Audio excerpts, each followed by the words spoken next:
안녕하세요. 덕고유리죠. 2010년 기출 이제 또 풀이 갈게요. 자, 2010년 17번 융의 성격 이론에 대한 설명 중에서 옳은 것을 보기에서 모두 고른 것입니다. 그래서 기역, 페르소나는 자아로 하여금 외계와 관계를 맺게 해주는 기능을 한다. 외계인, 비리비리비리 외계인 그런 느낌이 들죠. 제가 그때 말씀드렸죠. 융이 뭐 좋아했다? 지금으로 치면 사조도 좋아했고 만다라도 좋아했고 불교도 좋아했고 그 다음에 그거 단어 까먹었는데 그 공포영화 장르 중에 오컬트 그쵸? 그러니까 뭐죠? 미국판 분신사바 이런 거 있죠. 미국에도 그런 게 있단 말이에요. 유령이 나오는 집 이런 거 있죠. 그걸 오컬트 영화라고 하잖아요. 그래서 이 융 같은 경우에는 뭔가 귀신도 믿었고 영혼도 믿었고 만다라도 믿었고 사수도 믿었고 막 이런 걸 다 믿었단 말이에요. 그러니까 뭔가 이 페르소나는 자로 하여금 외계와 외계 또 이제 바깥 세상 그쵸? 바깥 세상과 관계를 맺게 해준다. 그래서 이 외계가 그런 외계가 아니라 그런 나 아닌 외계 그쵸? 다른 사람 또 이 사람은 뭘 믿은 게 많으니까 다른 사람 다른 영혼 이런 거 등등등이겠죠. 이런 거를 맺게 해준 개념 맞다. 근데 이런 문장은 영원히 여러분이 한 7,000년이 흘러서 여러분이 전문상담교사 시험을 칠 때 나올 수 있을지 모르겠지만 이 문장을 쓰실 리는 없을 겁니다. 이땐 지극히 오지선다에서 어떻게든 학생들을 헷갈리게 해서 기역을 넣을까 말까를 고민하게 만드는 문제였기 때문에 여러분 신경 안 써도 됩니다. 갑자기 느닷없이 이거 외계까지 외워야 돼? 아니요. 그냥 한쪽 귀로 듣고 한쪽 귀로 흘리셔도 아무 이유 없습니다. 니은에 무의식의 의식화가 진행되면 결국 무의식성은 없어지고 완전히 깨달은 상태가 되어 전인이 된다. 그래서 무의식이 의식화되면 어떻게 돼요? 없어지지 않고 자기내로 다 수용하는 거죠. 그래서 이 융이 말하고 싶은 건 뭐예요? 나의 보기 싫은 면, 뭔가 나의 추악한 면, 나한테 이런 면 없어 라고 했던 그 그림자까지 다 수용해야 되는 거죠. 사실 어떻게 보면 게스탈트랑 똑같아요. 게스탈트가 맨날 제가 예를 들게 뭐였어요? 제 명품 가방 완전 된장녀. 근데 그거 자체가 투사라는 거죠. 내가 갖고 싶어. 나도 명품 가방 메고 싶어. 근데 내가 못 메니까 쟤를 욕하자. 이렇게 되는 거죠. 그렇죠? 그래서 게스탈트는 뭐예요? 양극 통합이죠. 내가 된장녀라고 욕하는 나의 모습과 사실은 나도 된장녀 하고 싶은데 못하는 거 하는 그 마음을 통합해서 자아 통합을 이루어내는 거죠. 그래서 무의식에 의식이 되면 없어지는 게 아니라 자기에 통합된다. 그래서 하나를 그림을 그리자면 융 이제 입체를 그려야 되는데 이렇게 하면 입체적인가요? 입체적이지 않나? 어쨌든 여기가 자아 그쵸? 아까 외계라는 거, 바깥 세계와 내가 소통할 수 있는 자아가 있죠. 이 안에 자기가 있단 말이에요. 그래서 자아에서 출발해서 점점 여기 있는 원형들을 뭐 있어요? 원형들 페르소나, 아니마, 아니모스,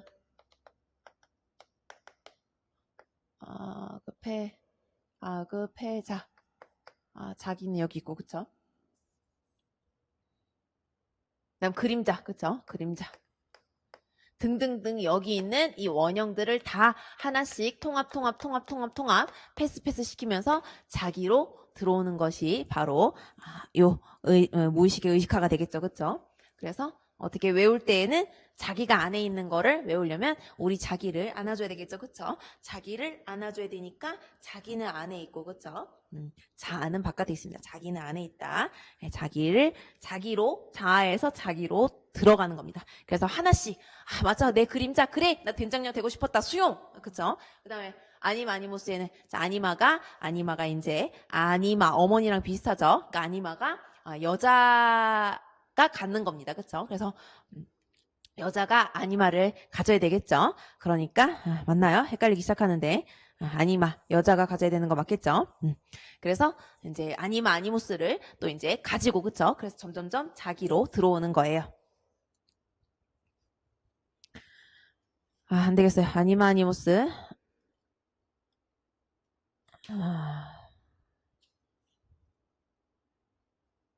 여성의 성격은 남성적인 성분 아니모스. 여성적인 성분 아니마. 그러니까 어머니가 여성적인 성분 아니마니까 저는 아니무스를 가져야 되겠네요. 제가 여자니까 아니무스를 가져야 되겠죠.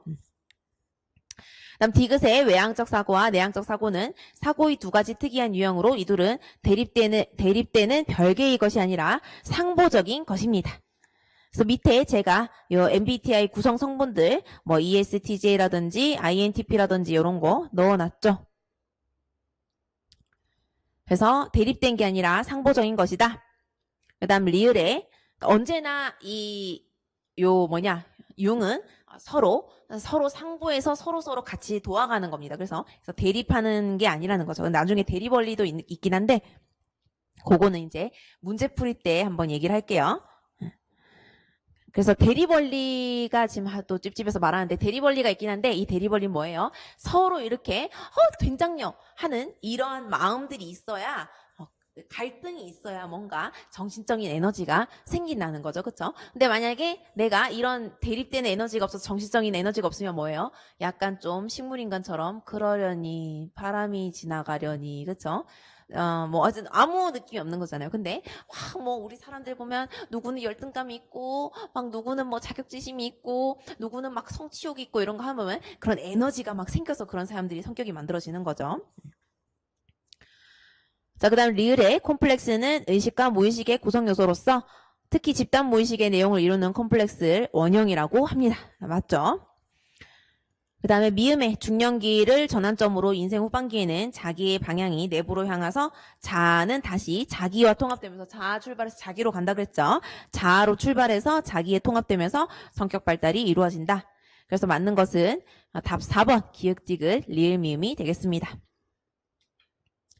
그래서 요 해당되는 내용들 한번 보시면 되겠고요. 밑에 달아놨죠. 제가 사실은 자아와 자기를 2019년 시험 치기 전에 사실 이 책을 쓰면서 제 책을 쓰면서 자아와 자기가 다르다는 걸 꼭 설명해야지 했는데 세상에 시험장 가서 놀랬잖아요. 다 문제가 나오더라고요. 그렇죠? 어쨌든 자기와 자아는 다른 겁니다. 자기가 어디예요? 원형에 해당되는 거고 자아는 원형이 아니에요. 나중에 원형을 쓰라 그랬는데 자아 쓰면 안 됩니다. 자기입니다. 2010년 18번 문제 볼게요. 다음은 두 학자의 성격 발달 단계를 설명한 글이다. 가나에 들어갈 말로 옳게 묶여진 것입니다. 보시면 설리번은 설리번이랑 호나이가 썸을 좀 탔었죠. 자, 설리번이랑 호나이 중에 누가 남자고 누가 여자게요? 이렇게 묻는 순간 여러분 바로 눈치를 챘을 겁니다. 뭔가 느낌적인 느낌으로 우리가 생각한 상식과 반대일 것이다. 우리 헬렌 켈러 선생님이 설리번 선생님이었죠. 네, 헬렌 켈러 선생님이 설리번 선생님은 여자였는데 우리 심리학자 중에 설리번은 남자예요. 호나이가 여자고 호나이랑 설리번이 썸을 탔었는데 일단 첫 번째 설리번은 실제로 동성 연애자였습니다. 설리번에 대한 일대기를 떠나서 일대기도 포함하고 설리번에 대한 그 모든 자료들을 보면은 동성 연애자라고 모든 학자들이 약간 만장일치를 이루고 있습니다. 그래서 설리번이 되게 힘들었던 거야. 왜냐? 설리번 태어난 해가 이제 제가 외우진 않지만 1800년대 후반 아니면 1900년대 초반이겠죠. 1800년대 후반 정도 될 건데. 참고로 MMPI에서 5번 척도 있죠. 남성성, 여성성 척도가 옛날에는 그 동성애자를 정신병으로 취급했기 때문에 동성애자를 찾아내기 위해서 만든 게 그 MMPI 5번 척도, MF 척도가 되겠습니다. 옛날엔 그걸 정신병으로 취급했어요. 왜냐? 너무너무 사람들이 생각하는 자연의 순리에 어긋난다고 생각했거든요. 근데 지금은 어떻게 해요? 지금도 투쟁하고 있죠. 그쵸? 투쟁하고 있고 우리나라에서도 약간 어떤 일각에서는 LGBT라고 하죠. L이 이제 레즈비언, G가 게이, B가 바이, T가 트랜스젠더 이런 거란 말이에요. 어떤 시각에서는 LGBT인 사람들을 개방적으로 허용한다. 또 어떤 시각에서는 아니지 않느냐 이럴 수 있고 또 이제 전 종교가 없는데 종교계에서도 뭔가 자연의 순리에 그 어긋나는 동성연애를 반대한다 이런 종교도 있잖아요. 지금도 그런데 설리번이 태어났을 때는 어땠겠냐고요. 그땐 정신병이었다니까요. 그땐 MMPI 5번 척도가 동성연애자가 정신병으로 분류가 됐어요. 그러니까 설리번이 어땠겠어요? 굉장히 힘들었어요. 왜냐? 난 남자가 좋은데. 그리고 설리번이 일기를 쓰는데 중학교, 그러니까 우리나라로 쳤을 때 중학교 나이 이제 남자 학생을 좋아하게 돼가지고 자기가 되게 힘들었던 내용이 있죠. 일기 내용이 있죠. 그래서 당연히 동성연애자로 생각합니다. 아니고선 누가 남자 지 같은 동성 좋아한다고 와 친구 아이가 막 이렇게 할 수 있는데 그걸로 너무 괴로워했다는 거지, 그쵸? 여자한테는 관심 없었고 어쨌든 나중엔 설리번이랑 뭐 썸을 탔다 이런 말이 있었는데 그럼 뭐 남자 여자 다 좋아하는 유형으로 볼 수 있겠죠. 어쨌든 설리번은 동성연애자였습니다. 그래서 설리번은 자 그러면 옛날엔 또 저는 사실 여고를 나왔거든요.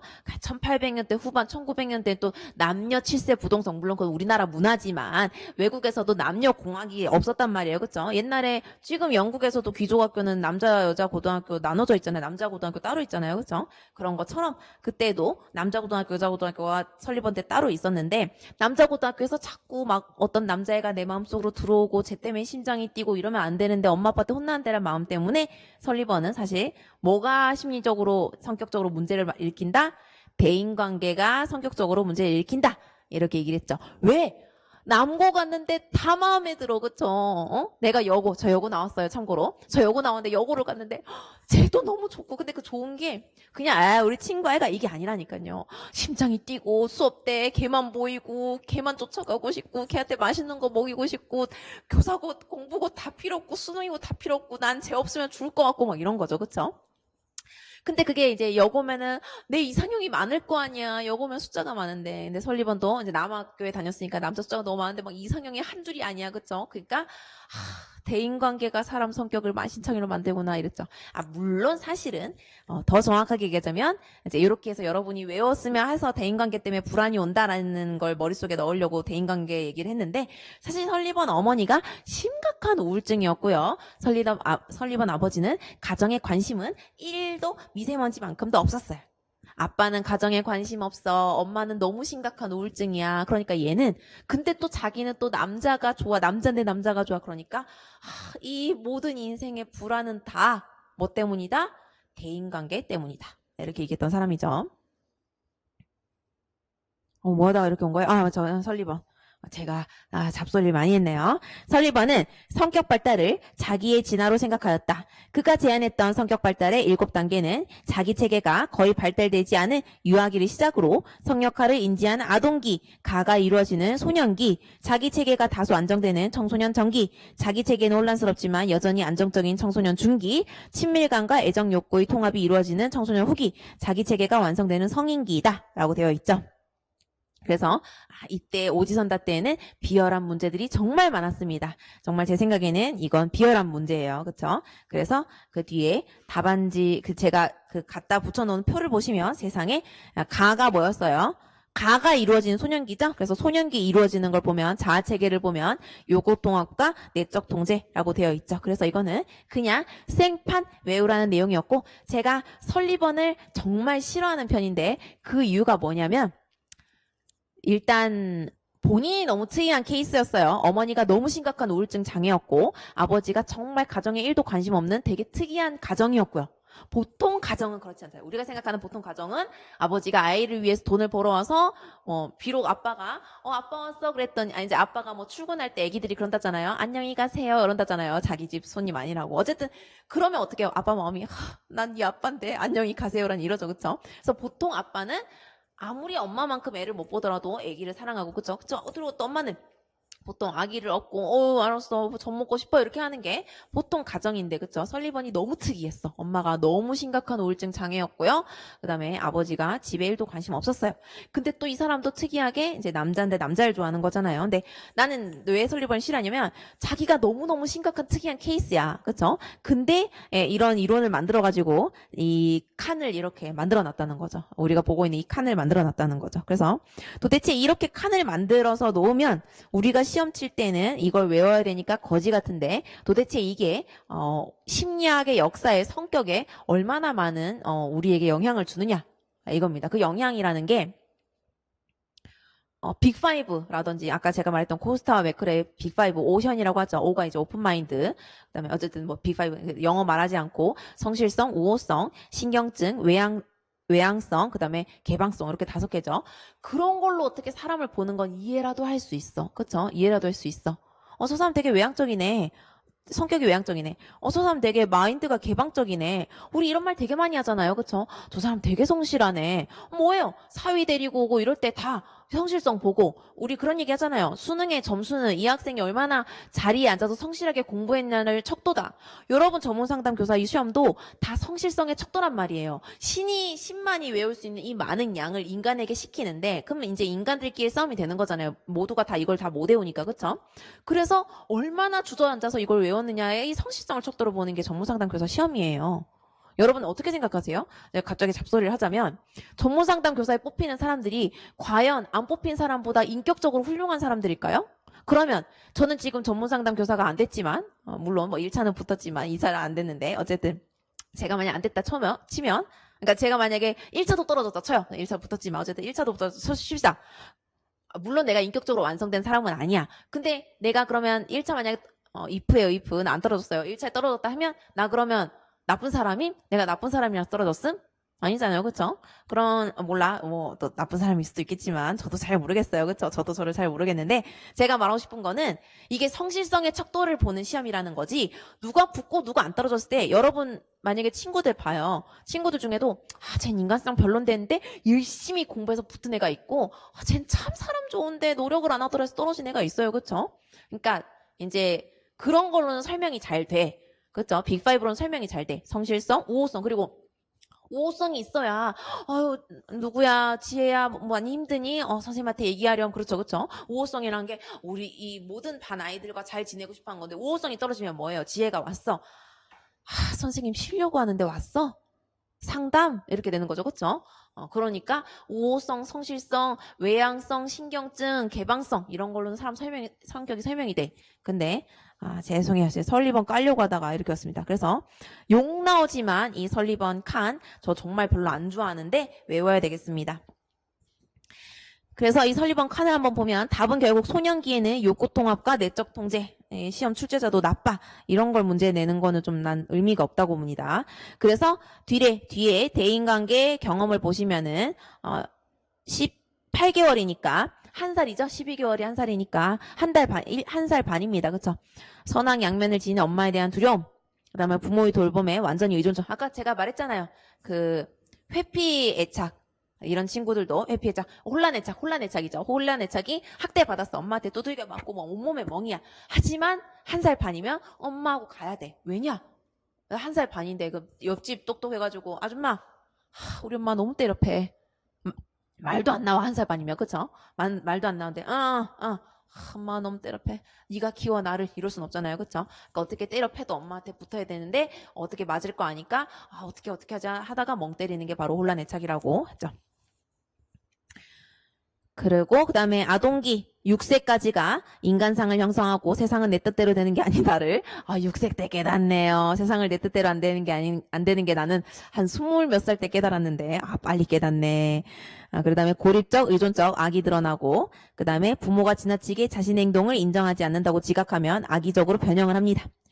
부정적, 적의적으로 세계를 보기 시작하고요. 타인의 좋은 점을 보지 못하고 부정적인 측면만을 지각하게 되는 게 설리번이 말하는 6세까지 아동기입니다. 저는 인정할 수 없지만 어쩔 수 없죠. 그렇죠? 외워야죠.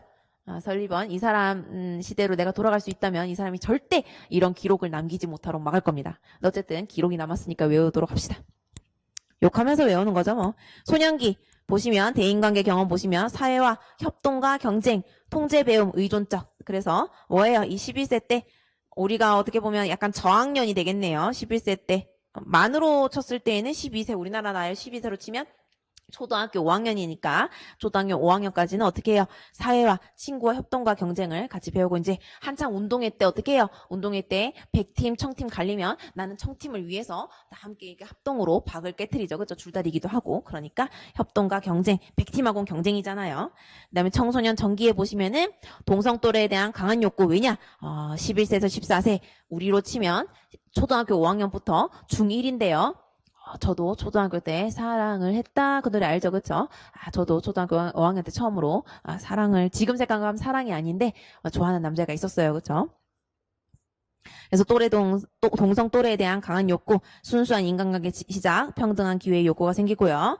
청소년 중기 13세에서 17세에는 강한 성욕, 우리로 나이 치면 중2부터 한 고2? 고2 정도 되겠죠, 그쵸? 이거 만으로 했을 때에는, 이 지금 0에서 18개월 했을 때는 우리나라는 태어나자, 응애 하면 한 살 먹잖아요, 그쵸? 그러니까 여기서 일씩 더 해야 돼요, 우리나라로 치려면. 그렇게 해서 이때에는 강한 성욕 그쵸? 고2까지 강한 성욕이 불러일으키고 이중사회성 욕구. 저도 이제 고등학교 때 그 남학교 축제하면 그렇게 갔습니다. 저도. 그래서 강한 성욕, 이중사회성 욕구. 왜냐하면 또래에게 성욕과 친근감을 두 개나 느끼니까 이중사회성 욕구죠. 그 다음 매우 독립적이고. 청소년 후기. 우리나라로 치면 18세에서 21세죠. 그래서 불안에 대한 강한 안전 욕구가 생기고 집단의 일원이 되고 완전히 독립적입니다. 뭐 20세에서 30세는 안 봐도 돼요. 어차피 내담자가 20세에서 30세는 전문 상담교사가 상담하지 않을 거니까. 그 다음에 경험 양식을 보시면은 나중에 이 문제 나오긴 나오는데 설리번의 경험 양식 저는 이렇게 외워요. 원통병. 근데 문제는 여기가 통합이니까 제일 좋은 거죠? 통합이 좀 좋은 거지 않아요? 맨 뒤로 가고 이 병렬이 중간에 가고 병렬 그쵸? 여기가 원형적 중요한 내용 아니에요. 근데 이제 그냥 저는 앞 글자 순서대로 원래는 이게 순서대로기 때문에 원래는 원별통이라고 외워야 되는데 그냥 원통병에서 어차피 이 통합이 맨 끝인 건 알잖아요. 그쵸? 그래서 병렬이 중간으로 들어가는 단계이다. 그래서 그 경험 양식 보시면 원형적인 이제 원래의 것, 날거의 것 이런 느낌이죠. 그래서 어릴 때 원형적이고 아동기 때 병렬과 통합적이 좀 섞이고요. 그 다음부터는 다 통합적이죠. 굉장히 쓸데없는 내용을 설리번이 썼는데 정말 이 시대 때 돌아가면 설리번이 글자를 쓰지 못하게 제가 막을 겁니다. 기록을 남지 못하게. 그냥 공부합시다.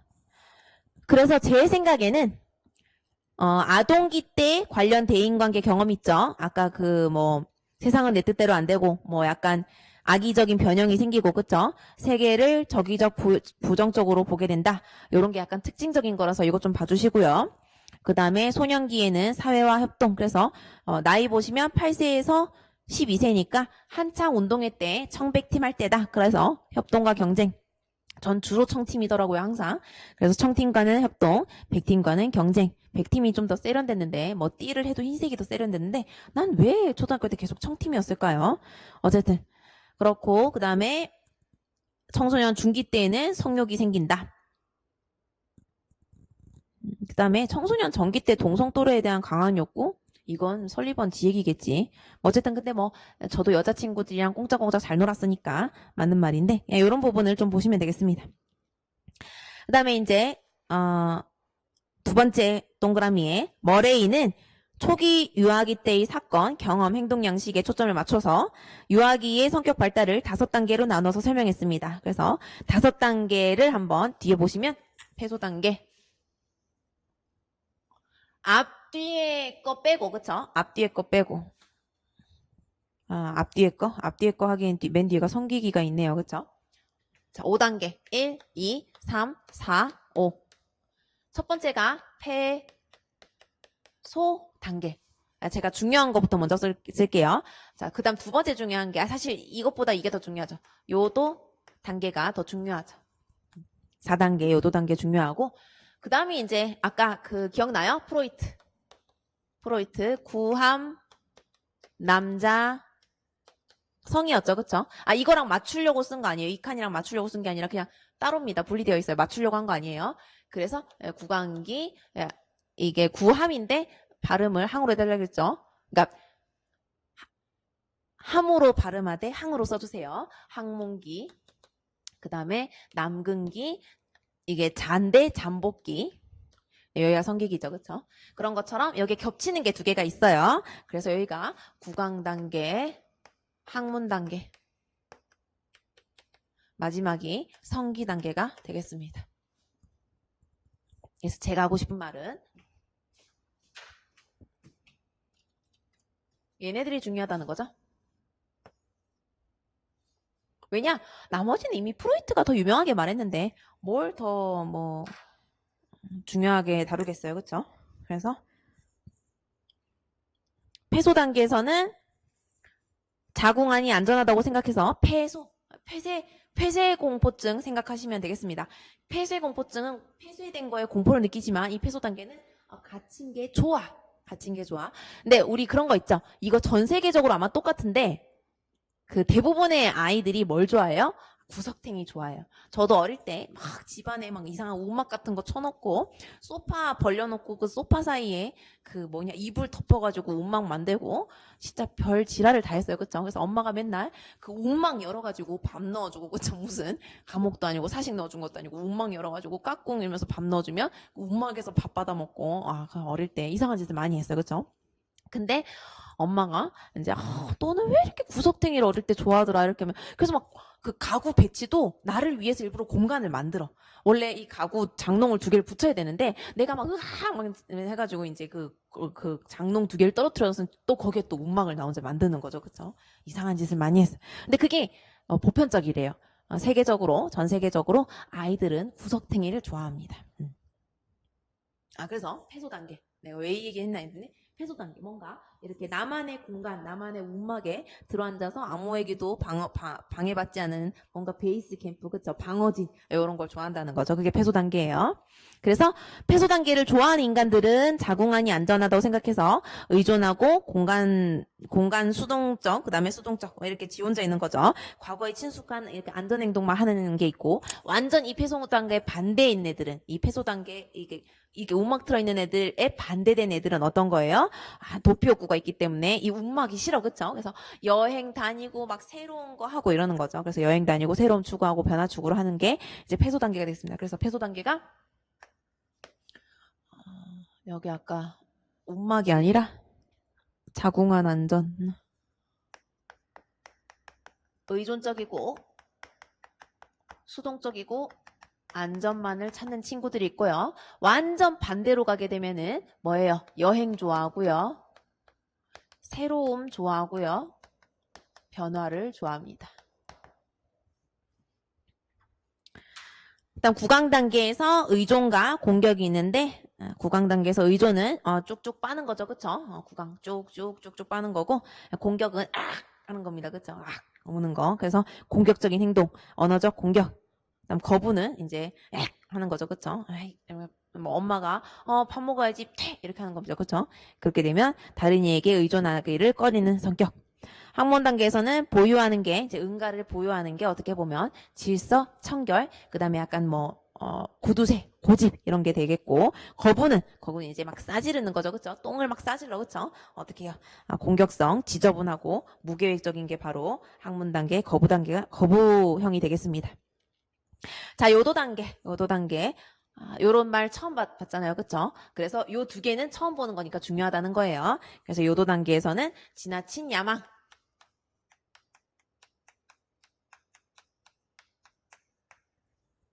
그 다음에 왜곡된 자부심,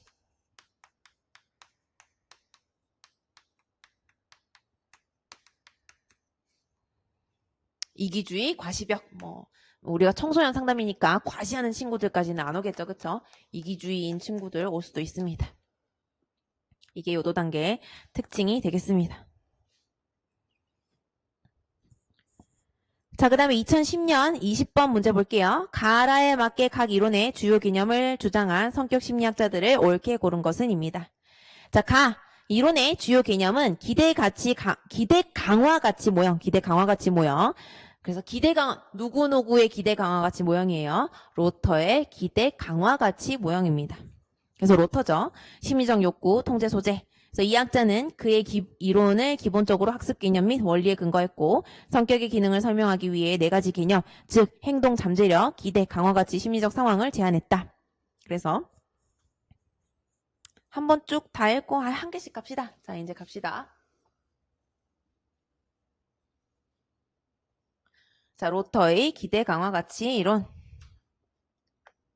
로터의 기대 강화 가치 이론. 자, 그래서 한번 요 네모칸에 있는 함수를 한번 적어볼게요. 자, 행동 잠재력은 behavior죠. 그래서 행동 잠재력은 아니야. 아유, 다 지울 필요 없었는데. 행동 잠재력은 행동 잠재력은 이제 기대 강화 가치죠. 그 다음에 F는 상수, 그쵸? F는 상수.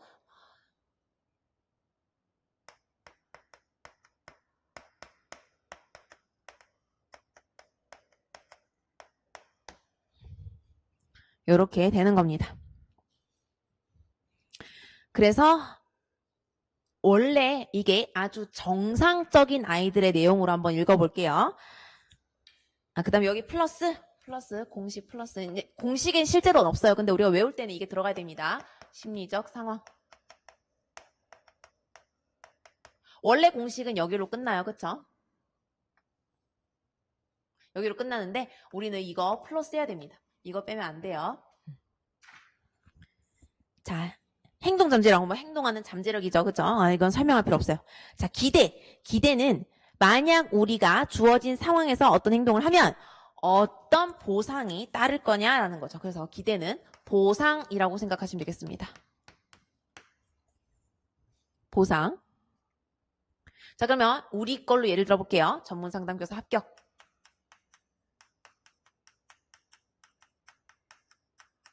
교사 합격. 합격이 보상이야. 내가 공부하는 행동 잠재력은. 내가 공부를 많이 한다는 건 뭐냐? 합격이 나에게 오겠지. 합격증, 이게 나에게 보상이죠. 그쵸? 그래서 개인이 자신의 행동 결과에 대해 갖는 주관적 기대. 내가 쇠가 빠지게 공부하며 합격하겠지. 이거죠. 그래서 기대는 개인이 주어진 상황에서 어떤 방식으로 행동하며 쇠가 빠지게 공부하면 특별한 강화가 일어날 것이라는 가능성의 평가다. 이거죠. 다음 강화 가치. 자, 로타는 우리가 어떤 강화를 다른 강화물보다 선호한 정도라고 정의했죠. 그래서 즉 강화 가치는 개인이 여러 강화 중에서 특정 강화에 대한 중요성 혹은 선호도를 부여하는 겁니다. 중요성,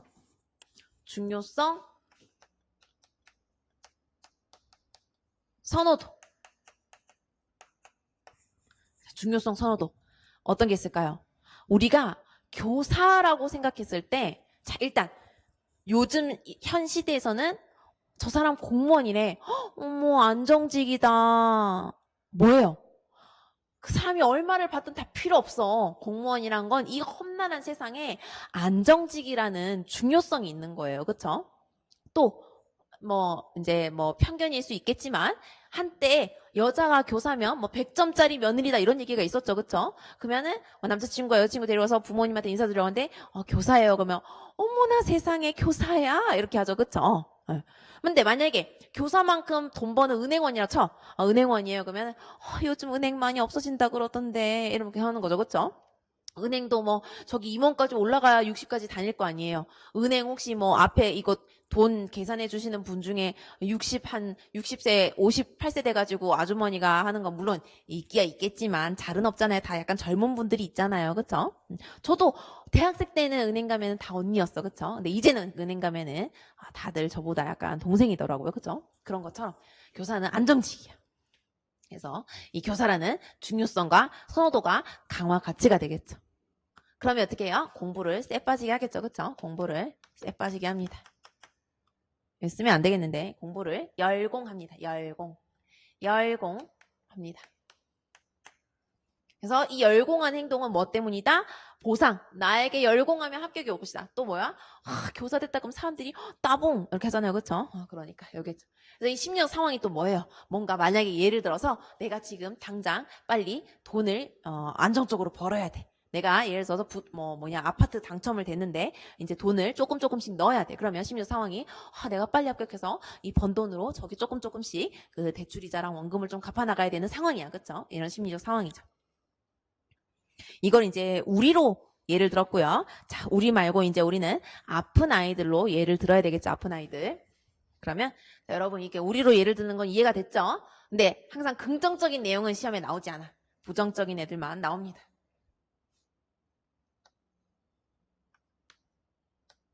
자, 행동 잠재력. 퍽퍽퍽퍽. 덩치 엄청 큰 남자애가 막 때렸어요, 옆에를. 우리 막 영화나 드라마 보면 막, 와, 우리 친구 아이가 막 많이 먹었다 아이가 하는 그 친구 영화 있죠? 친구 영화 보면 장동건이랑 유호성이 맨날 이렇게 싸우고 나중에 장동건이 니가 가라 하와이 하잖아요. 그쵸? 그게 이유가 뭐예요? 막 이렇게 조폭하고 막 사람들 때리고 하는 이유가 뭐예요? 이제 폭력입니다. 폭력 행동하는 이유가 뭐예요? 기대는 내가 일진이 되겠다. 내가 일진이 되는. 일진 우두머리가 되는 거죠. 일진 우두머리가 되는 게 우두머리가 될 것이라는 기대가 있죠. 강화 가치는 우하따봉 전마짱 그쵸? 전마짱 학교짱. 물론 학교짱이 기대가 되겠지만 이 학교짱이라는 뭔가 우두머리의 위치 그쵸? 위치 우두머리의 우두머리 위치가 되겠죠. 자, 또 심리적 상황, 이 폭력이 나온 이유가 뭐예요? 자, 심리적 상황. 자, 우리 영화나 드라마를 떠올려 봅니다. 영화 친구라든지 이런 영화 너무 많아요. 그쵸? 자, 고등학교 때 남자애들이 왜 하면서 이제 떼거지로 양파가 이제 다 복도에서 만나죠. 그래갖고 막 이렇게 하면서 막, 야, 너 좀 싸움 좀 했다며? 그럼 반대편에서, 야, 너 전화 왔냐? 야, 우리 학교에서 나 이겨야 네가 짱 먹는 거다 해가지고 막 둘이서 패죠. 그쵸? 그럼 그 주변에 사람들이 막, 와, 야, 누구랑 싸운대? 대박 전학생이랑 원래 우리 학교 일진짱이랑 싸운대? 막 누가 이길지 기대된다 막 이렇게 하죠. 이 심리적 상황이 뭐예요? 이 많은 학생들 앞에서 내가 저 새끼를 짝사를 내야 내가 이 학교 짱 먹는다라는 심리적 상황이 있잖아요. 그쵸? 그래서 여기에 친구들이 우르르 해서 그래 이 정도 사람이 모였을 때 전말을 개패듯이 패야 내가 학교 짱이 이제 내가 되는 게 기대하는 거고 강화 가치는 내가 그럼 이 학교 접수하는 거지 이런 게 있죠. 그렇죠? 그래서 폭력을 하게 된다는 이게 바로 기대 강화 가치 이론에서는 나쁜 쪽으로만 맨날 쓰이니까 예를 한번 들어봤어요. 그래서 여러분 이해를 위해서 상담교사 한번 예를 들어봤고 그 다음에 학교 폭력으로 한번 예를 들어봤습니다. 자 2011년 거 하고 한번 쉴까요? 그러도록 하죠. 그러면 자 2011년 거 한번 볼게요. 자 2011년 16번 성격 제가 답 말했죠? 답을 말했죠? 제가 답을 대박 제가 죄송해요. 큰일 날 뻔했네. 답을 확인 안 했으면 로터만 하고 넘어갈 뻔. 자 보시면 그러면 가가 로터 기대 강화와 같이 모형이 되겠습니다. 그래서 공식은 원래 이 네모칸이 아니고 우리는 심리적 상황까지 생각해야 된다. 로터 끝났고 자 이제 이론의 주요 개념은 도피기제, 기본욕구, 성격 유형이다. 이 학자는 자유 대 안전에 대한 개념을 바탕으로 인간의 기본적 딜레마를 설명하고 인간의 세 가지 정신적 도피기제인 권위주의, 파괴성, 자동적 동조라고 하였다. 자, 권파자 누구 거예요? 이건 어쩔 수 없이 외워야 됩니다. 권파자는 프롬 거죠, 프롬. 그래서 권파자 그러니까 뭐예요? 자유를 너무 많이 주면 자유로부터 도망을 가더라. 제가 하나 얘기를 하자면 지금 이번에 제가 대학원 2학기가 끝났잖아요. 박사과정. 맞아. 원래 대학원 수업은 교수님이 그 챕터를 그러니까 17주예요? 17주짜 뭐뭐뭐 배울지를 다 짜온단 말이에요. 그쵸? 그래서 3월 첫째 주에 3월 둘째 주에 무슨 내용 해가지고 교수님이 다 짜와요. 그쵸? 근데 언제였지? 언제 어떤 수업을 갔더니 교수님이 우리 보고 너네가 17주짜 내용을 짜보래. 그래서 내용을 서로 다 짜본 다음에 그걸 다 수업을 해서 자기가 그거를 이제 사람들이 원하는 그 내용들로 자기가 다시 수업을 짤 테니까 첫째 주에는 자기가 원하는 수업 내용을 짜보라는 거예요. 17주를. 그래서 17주를 내가 수업한다 생각하고 내용을 적으라고? 난 모르겠는데? 싶은 거예요. 그때 깨달았어요. 주입식 교육이 좋구나.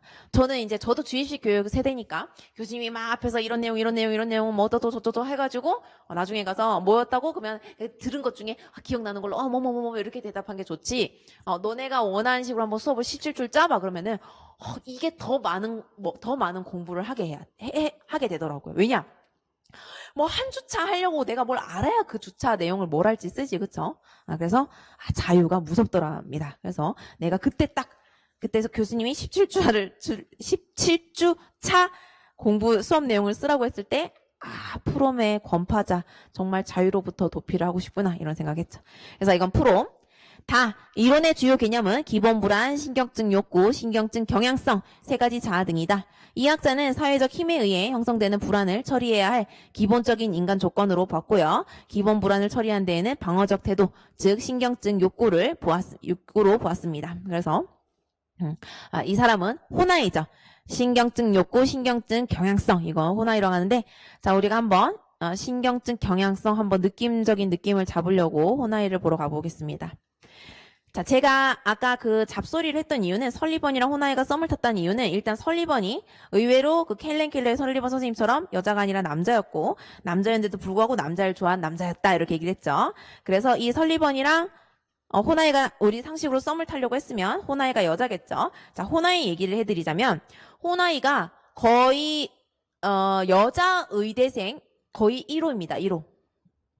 아마 그러니까 호나이 이전에 있었겠긴 하지만 전 세계적으로 있었겠지만 호나이가 있었던 나라에선 거의 호나이가 1등으로 볼 수 있습니다. 그만큼 옛날에 의사는 여자가 많이 없었다는 거죠. 우리나라도 마찬가지예요. 우리나라도 지금 나이 지긋하신 분들 병원 운영하는 그 나이 또래에는 여자 의사분들이 많이 없었어요. 그렇죠? 예를 들어서 지금 판사도 여자 판사가 수가 더 적을 거잖아요. 그러니까 지금은 또 반전됐다고는 하는데 어쨌든 옛날에는 여자 의사, 여자 판사, 여자 검사가 적었습니다. 그래서 이 호나이의 이 신경증적 욕구, 신경증적 경향성을 제가 머릿속에 여러분에게 각인시켜 드리려고 어떤 얘기를 하냐면 호나이가 딱 태어났더니 자기가 여자이고 일단 남자가 아니라 여자라서 뭔가 선거권도 없었고 참정권도 없었고 그 다음에 또 뭐라고 해야 되죠? 어쨌든 불리한 상황이었어요. 불리한 상황이었습니다. 그리고 이제 이건 제 생각인데 호나이가 자기 외모를 봤을 때 그닥 그렇게 외모가 엄청 예쁘진 않았어요. 물론 호나이 사진 보면 뭐 괜찮게 보일 수도 있지만 어쨌든 원래 모든 사진은 제일 잘 나온 사진을 올리잖아요. 그러니까 호나이가 나는 경쟁력이 없다. 난 경쟁력이 없다. 그래서 내가 좋은 남자를 만나려면 나의 경쟁력을 키워야겠다 해가지고 호나이가 엄청 공부를 열심히 해서 이 시대 때 정말 여자가 의대를 가지 않는 시대 때 호나이가 의대에 입학합니다. 자기 혼자 여자 딸락 한 명이었어요, 의대에.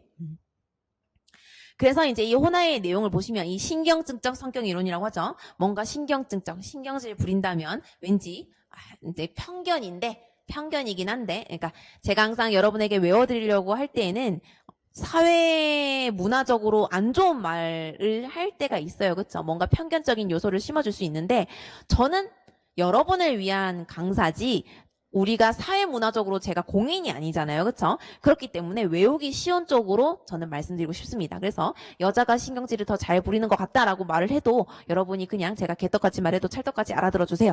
저는 공인이 아니기 때문에 많은 사람에게 영향을 끼친 사람이 아니라 수강생에게만 외우면 하기 때문에 자, 이렇게 말하겠습니다. 여자가 약간 신경질을 더 많이 남자보다 부리는 경향이 있죠. 그래서 이 호나이의 신경적 성격 이론 보면 이 호나이가 여자이기 때문에 어떻게 해요? 여자의 마음을 잘 아는 거예요. 그렇죠? 그래서 어떤 내용이 나와요? 33페이지 보면 애정과 인정에 대한 신경증 욕구. 이건 그래. 그 메슬로우의 욕구 5단계에서도 사랑에 대한 욕구가 있으니까 애정에 대한 욕구가 있으니까 오케이. 그래. 이거는 남자 여자 다 있다 치자. 그런데 자 2번. 자기 인생을 책임질 지배적 파트너에 대한 신경증 욕구. 자 여러분. 제가 말했지만 전 공인이 아니라서 여러분을 위해서 이해를 위해서 이렇게 해볼게요. 자, 남자가 여자친구한테 내 인생 책임져. 나 집에만 있고 싶단 말이야. 돈 벌어 와. 내가 애기 잘 볼게. 자, 남자가 여자한테. 제가 지금 남자 목소리를 했어야 되는데 남자 목소리 하여튼 어쨌든 남자가 남자친구 여자친구한테 이렇게 하는 게 여러분은 더 그게 상식적으로 그럴 수도 있지 이렇게 하겠어요. 아니면은 여자애가 남자친구한테 이제 여자가 남자친구한테 돈 벌어 와. 내가 애기 볼게. 나 그냥 내 인생 책임져 좀. 결혼해서 나 그냥 니네 집에 있을 테니까 또 돈 벌어 와. 난 집에서 애 볼게. 나 내 인생 책임져 좀. 이게 더 어울려요.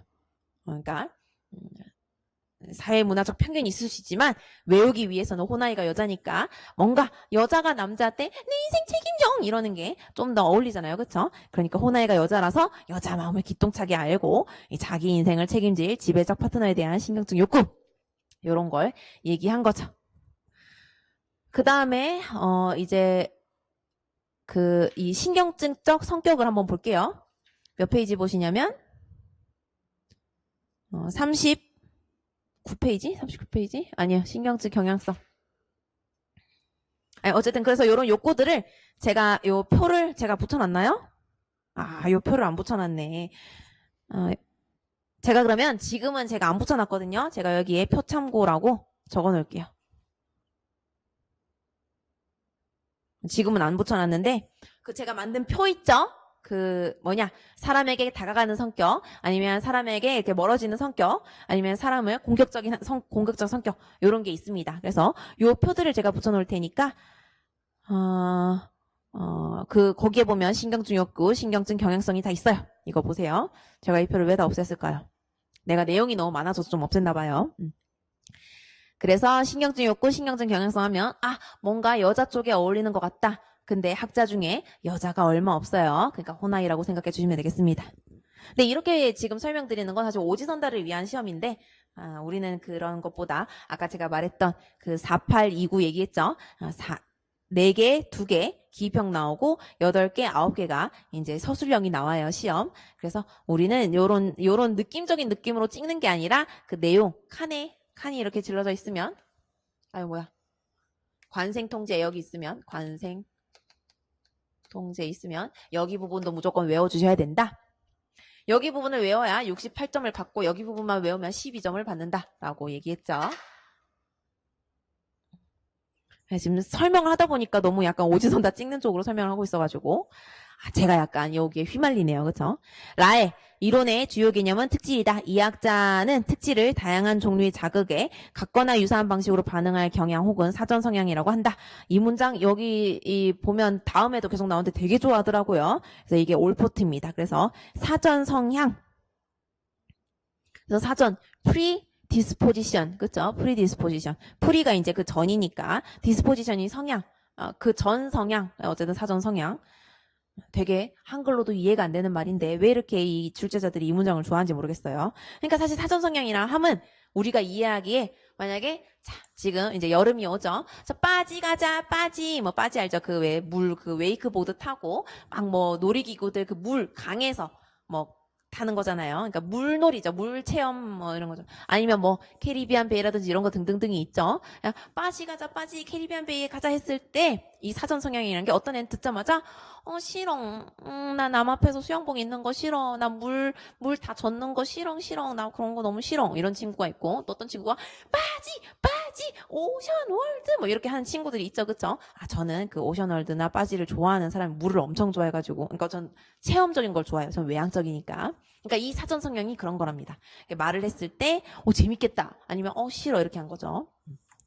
누가 저한테 복싱 할래 했을 때 전 사실 복싱 배워보고 싶었는데 그게 한 달에 회비가 조금 셌던 것 같아요. 얼마 안 가는데 일주일에 한 번인가 두 번밖에 안 가는데 한 18만 원인가 였던 것 같아요. 그래서 나는 운동을 매일 하는 걸 좋아해가지고 한두 번 가면서 18만 원이면은 너무 비싸다 해가지고 안 갔거든요. 근데 누가 어떤 다른 분한테 복싱 하려고 그랬더니 싫어요. 얻어맞는 거 싫은 남한테 맞는 거 싫은데요. 그래서 돈 주고 왜 맞아요? 이럴 수도 있죠. 그게 바로 사전 성향이라는 거죠.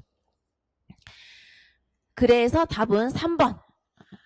자, 요렇게 하고 여러분 제가 11년도까지 다 하면 좀 지겨우실 테니까 조금 쉬었다가 11년도 들어갈게요. 좀 이따 봐요.